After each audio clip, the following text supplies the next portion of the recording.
क्या आप जानते हैं, माँ अपने बच्चे को जो दूध पिलाती है वो सीधे सीधे शरीर के खून से ही बनता है। सुनने में थोड़ा अजीब लगता है, लेकिन साइंस यही कहती है। माँ के शरीर में कहीं भी दूध का कोई स्टोरेज टैंक नहीं होता। असल में शरीर खून में मौजूद पोषक तत्वों को लेकर उन्हें बदलकर दूध में तब्दील करता है। लेकिन यह पूरा प्रोसेस होता कैसे है? इसकी शुरुआत प्रेगनेंसी के दौरान ही हो जाती है। ब्रेस्ट के अंदर छोटे छोटे स्ट्रक्चर बनते हैं जिन्हें एल्वियोलाई कहा जाता है। ये बिल्कुल अंगूर के गुच्छों की तरह दिखते हैं और जैसे जैसे प्रेगनेंसी बढ़ती है ये भी बड़े और एक्टिव होते जाते हैं। इनके चारों तरफ खून की नसों का जाल बन जाता है। यही असली मिल्क फैक्ट्री है।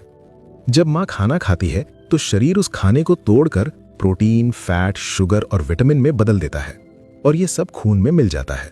फिर यही खून एल्वियोलाई तक पहुंचता है। एल्वियोलाई खून में से जरूरी चीजें चुन लेते हैं, जैसे कैल्शियम, पानी, विटामिन्स, लेकिन लाल रक्त कोशिकाओं को अंदर नहीं आने देते। इसी वजह से दूध में पोषण तो पूरा होता है, लेकिन उसका रंग सफेद रहता है, लाल नहीं।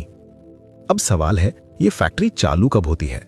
जैसे ही बच्चे का जन्म होता है और प्लेसेंटा शरीर से अलग होता है, दिमाग एक हार्मोन रिलीज करता है, प्रोलैक्टिन।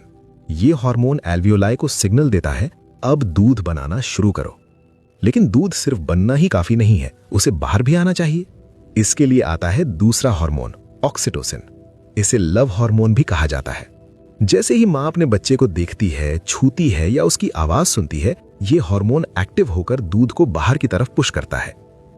अब आता है सबसे हैरान करने वाला हिस्सा।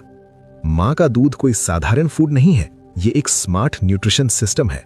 जब बच्चा दूध पीता है तो उसकी लार माँ के शरीर तक मैसेज पहुंचाती है। अगर बच्चे को कोई इन्फेक्शन या बुखार है तो माँ का शरीर इसे पहचान लेता है और अगली बार जो दूध बनता है उसमें खास एंटीबॉडीज शामिल हो जाती हैं ताकि बच्चा जल्दी ठीक हो सके।